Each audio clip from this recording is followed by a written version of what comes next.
नमस्कार। आवाज आ रहा है?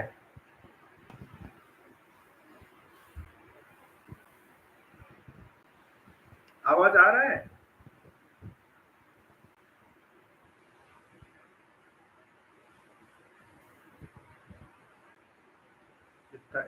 धन्यवाद।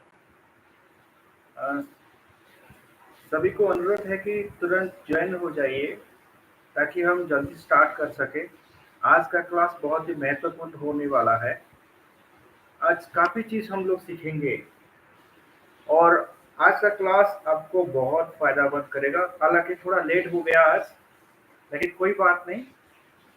आज थोड़ा आपको अपने जो नींद है उसको उसका जो टाइम है थोड़ा कम करते हुए इसी आयुर्वेद क्लास में थोड़ा निवेश करना है, ताकि आज का क्लास से बहुत सारे चीज़ आप लेकर अपनी जो वैद्य का क्लास है उससे प्रेरित होते हुए आप अपने अपने जीवन में उसको यूटिलाइज करके अनेक रोगियों में काम आ सकते हैं, उनको फायदेमंद कर सकते हैं। तो मैं पुनः आप सभी लोगों से आग्रह करूंगा कि आप सब लोग ध्यानपूर्वक थोड़ा यदि हो सके तो आपके पास नोट या कलम वगैरह सब कुछ रेडी करके रखिए, क्योंकि आज का क्लास बहुत ही इम्पोर्टेंट होने वाला है। हो सके तो इसको शेयर भी कीजिए यदि हो सके, क्योंकि लाइट आज लेट नाइट हो गया है। तो यदि हो सके तो शेयर कीजिए, नहीं तो कोई बात नहीं, ये वीडियो तो रहेगा, कल आप इसको जरूर शेयर कर दीजिएगा।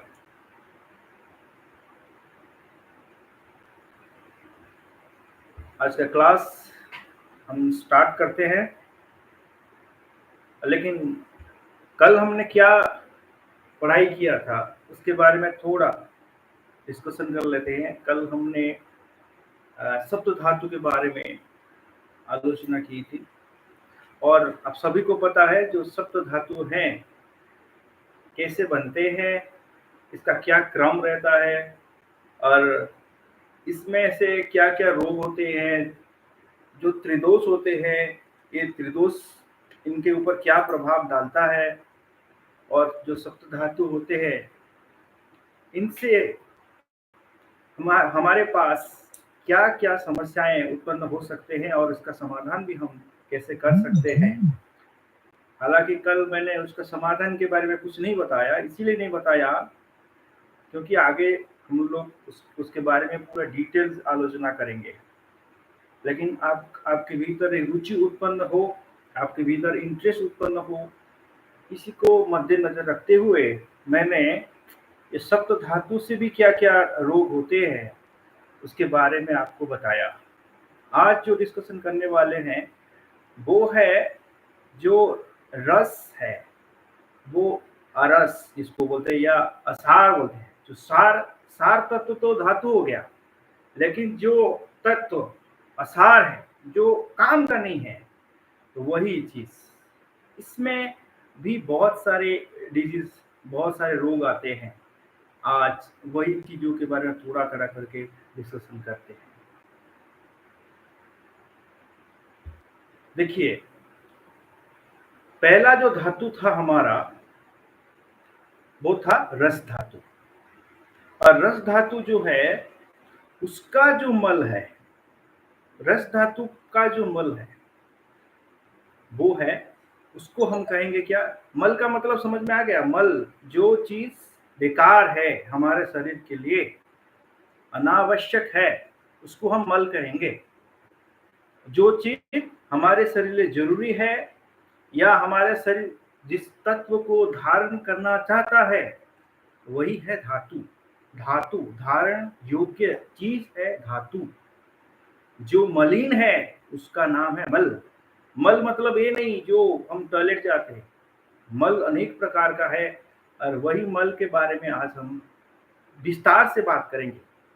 और वही मल कैसे कई प्रकार का रोग उत्पन्न करता है, किधर की तरफ हमारे जो विभिन्न स्थान है शरीर का, किस भाग में क्या, कहाँ, कौन से मल कौन से रोग को उत्पन्न करता है, आज आपको वही चीज के बारे में बताता हूँ। और ये जो चीज मैं बता रहा हूँ ये हमारा अष्टांग हृदय का ही पुस्तक से ही लिया गया है। ये चीज मैं अपने मन से नहीं बता रहा हूँ, हालांकि इसमें अपना अनुभव जोड़ रहा हूँ। जो चीज है वो आपके रुचि के लिए, आपके इंटरेस्ट के लिए और आपको अच्छा मार्गदर्शन के लिए मैं अपना अनुभव भी इसमें जोड़ता हूँ। जो संस्कृत का जो श्लोक है उसी के ऊपर में नहीं जाता, क्योंकि आपको समझ में नहीं आएगा, लेकिन इसका जो भावार्थ है, जो अष्टांग हृदय में इसका जो भावार्थ बताया गया है, उसको लेते हुए आज जो मल के बारे में हम डिस्कशन करने जा रहे हैं, ये सप्त धातुओं का ही मल है। और सप्त धातु जहां से वो बंद होना स्टार्ट होते हैं, वहीं से मल का प्रारंभ होता है।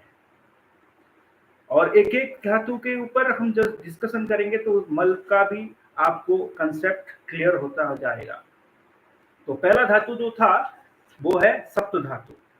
जो लोग मेरा पहला वीडियो नहीं देखे हैं सप्त धातु के ऊपर, पहले उनको ये वीडियो देखना चाहिए, नहीं तो ये बात उनको अच्छी तरह से समझ में नहीं आएगा। तो पहला धातु जो है वो रस धातु है। रस धातु का जो पार्ट्स है क्या है, इसमें कब का प्राधान्य है, इसमें जल और पृथ्वी का प्राधान्य है। जो पंच महाभूत तत्व तो हमने डिस्कशन किए थे उस समय, ये जल और पृथ्वी महाभूत से बना हुआ है। ये रस धातु कब होता है तैयार, जब खाना हम खाते हैं, खाना खाने के 1.5 घंटे के बाद ये रस धातु निर्मित होने लगता है। और ये रस धातु का जो मल है, जो वेस्ट है, मल मतलब एक वेस्ट, रस धातु का जो वेस्ट है उसको हम कहेंगे कफ। जो सार है वो तो पानी में चला गया, वो रक्त से मिल गया, लेकिन जो रह गया वो है कफ। अब मुझे बताओ कफ कहाँ निकलता है। जब कफ निकलता है तो हमारे नाक के बाद, नाक के रास्ते से, हमारे खांसी, जब खांसी उल्टी करते खांसी से या खांसते हैं, बलगम निकलता जो है, ये है कफ। ये क्या है, एक वेस्ट ही तो है, इसको हम वेस्ट बोलते हैं ना। तो ये कौन से राशि से निकला, कौन से धातु से निकला, ये रस धातु से निकला है। आई बात समझ में। एक मल हो गया कफ, कफ कहाँ निकला, रस धातु से। तो नेक्स्ट जो धातु है क्या है, वो है रक्त धातु। और रक्त धातु से क्या निकलेगा, रक्त कैसे निर्मित होता है, ये अग्नि का तत्व है, पित्त का तत्व है। तो इसमें से जो रक्त है, रक्त यदि इसका वेस्टेज जो है वो है पित्त का। हम सब लोग जानते हैं जब हम उल्टी करते हैं तो एक पीला जैसा चीज मुंह से निकलता है। सबको पता है जब हमारे शरीर में पित्त बढ़ जाता है, लोग बोलते हैं ना हमारे शरीर में पित्त बढ़ गया। कैसे जानते हैं वो लोग, बहुत से जो अनपढ़ गवार लोग होते हैं वो, उनको भी समझ में आ जाता है कि हमारे शरीर में पित्त बढ़ गया है। कैसे, जब वो उल्टी करते हैं, जब वो उल्टी करते हैं तो क्या होता है, पीली पीली चीजें, येलोइश चीजें अपने मुंह से निकलता है जब उल्टी करते हैं। तो यही है वही पित्त, जो एक वेस्ट है। और जब हमारे शरीर में पित्त बढ़ गया ऐसा होता है, मतलब रक्त धातु का जो वेस्ट यदि ज्यादा बन गया है तो हमको क्या लगे, हमारे शरीर, हमारा सिर घूमने लगेगा, सिर चकराने लगेगा और हमको तुरंत ही उल्टी आने लगे। ये धातु जो है ना, रक्त धातु का वेस्ट है। आई बात समझ में। दो मल के बारे में हम डिस्कशन किए। अब आ जाते हैं मांस धातु के। जो मसल है हमारे शरीर में, मसल है ना सभी जगह, जो मसल है ये भी एक सप्त धातु में आता है। और एक कब बनता है, रक्त जब बनता है उसके 5 दिन बाद, रक्त जब बनता है उसके 5 दिन बाद ये मांस धातु, ये मसल जो टिश्यूज है बोलते हैं, जिसको हम टिश्यूज बोलते हैं इंग्लिश में, ये मांस धातु बनता है। और ये जो मांस धातु है इसका क्या मल है, आपको देखा आपने देखे होंगे कान में जो चिकनाई जैसा चीज, ऑयली चीज आता है कि नहीं, वही वही है मांस धातु। ये यहाँ बनता है कान में।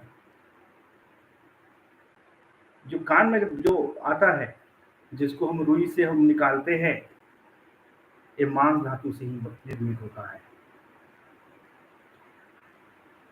और उसके आगे जाएंगे, मांस के बाद आता है मेट। मेट मेट मतलब फैट, हमारे शरीर का जो फैट है, चर्बी है। चर्बी से क्या होगा, कौन से वेस्ट निकलता है, वो है पसीना। जो वेस्ट निकलता है ना, उसको हम पसीना बोलते हैं। और आपको पता है पसीना तो दुर्गंध लाता है, पसीना जो है दुर्गंध लाता है। लेकिन ये दुर्गंध कैसे लाता है, जिसका मेट जिस स्वभाव का हो, जिसका खान पीन जैसा हो, जिसका फैट जो चर्बी जैसा हो, वैसा ही मेट का दुर्गंध स्वेद के माध्यम से, मतलब पसीने के माध्यम से निकलता है। हम कहते हैं चर्बी घटाओ घटाओ चर्बी घटाओ, इसका मतलब ये हुआ पसीने निकालो। जब पसीना निकलता है तो हमारा जो पेट जो खुला होता है, जिसको हम कहते हैं बहुत टमी हो गए हो कहते हैं कि नहीं, वही तो पेट का चर्बी घटाने का काम हम कैसे करते हैं, थोड़ा एक्सरसाइज करके करते हैं। क्या, क्यों, क्योंकि जो स्वेद है, जो पसीना है, उसको निकालना है। तो क्या हो गया, वेस्ट, मल। एक और प्रकार का मल आ गया हमारे पास, वो है पसीना। सबको पसीना आता है, गर्मी में तो सबको ज्यादा आता है। तो ये पसीना भी एक वेस्ट है, मल इसको हम कहते हैं। तो मल के बारे में बहुत सारे चीज। अब आते हैं अस्थि। जो मेद के बाद नेक्स्ट आता है वो है अस्थि। अस्थि का क्या हो सकता है, मल। जी हाँ, आप सही समझे। ये जो हेयर है, ये भी एक मल है। हमारा आयुर्वेद में इसको मल कहा गया है, ये मल से ही है। अस्थि का मल हेयर है, बाल है, जो नाखून है, ये जो नाखून है ना, यही है अस्थियों का मल, वेस्ट। सबको सुनाई दे रहा है ठीक से, थोड़ा रेस्पॉन्ड हो जाए तो सबको सुनाई दे रहा है ठीक से। प्रशांत जी, कोई रेस्पॉन्ड कीजिएगा, सबको सुनाई दे रहा है ठीक से।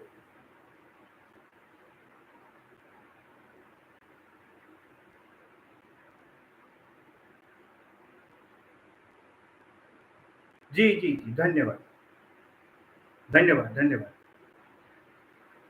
तो आपको सब क्लियर हो रहा है।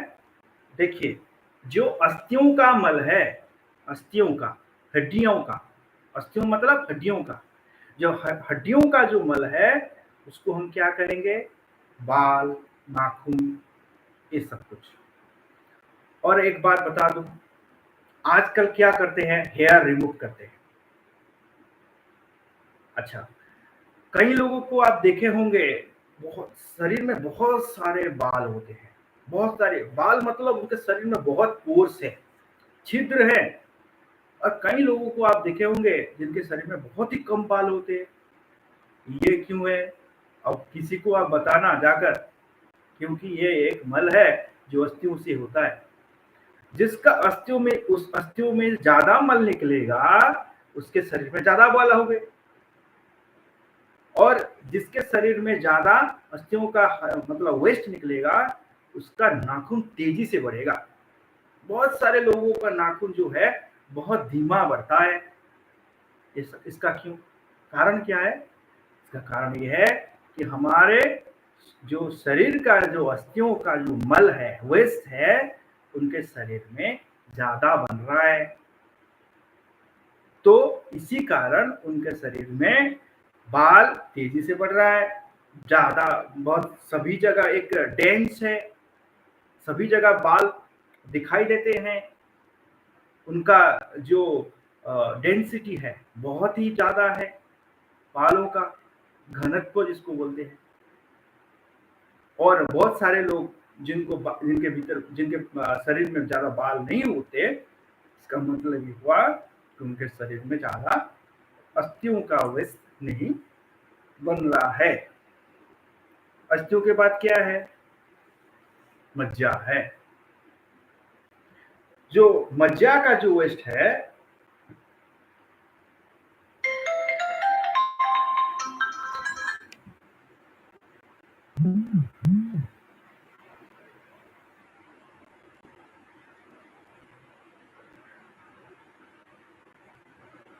मज्जा का जो मल त्वचागत स्नेह तथा नेत्र एवं मल का स्नेह है। मज्जासार पुरुष का शरीर चिकना रहता है और जिसके शरीर में मज्जा की कमी रहती है उसकी त्वचा रूखी होती है। ये इसीलिए मैंने इस किताब को उठाया ताकि ये मज्जा जो चीज होता है, इसमें अष्टांग हृदय में क्या इसमें बात किया गया है। जो मज्जा जो है, मज्जा कहाँ रहता है? जो हड्डियों के भीतर, जो हड्डियों का भीतर रहता है ना, हड्डियों के भीतर आप देखे होंगे, यदि आप किसी बकरे को काटते हुए देखेंगे तो उसका जो हड्डी होता है भीतर में एक चीज दिखाई देता है, एक पीली पीली चीज या ऐसे जो फ्लैशी टाइप का एक चीज देखा जाता है जो चिकनापन डाल लाता है।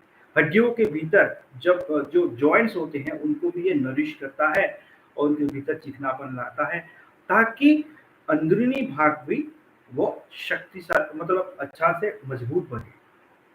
और ये जो मज्जा होता है, इससे क्या होता है? चिकनापन, शरीर में चिकनापन आता है।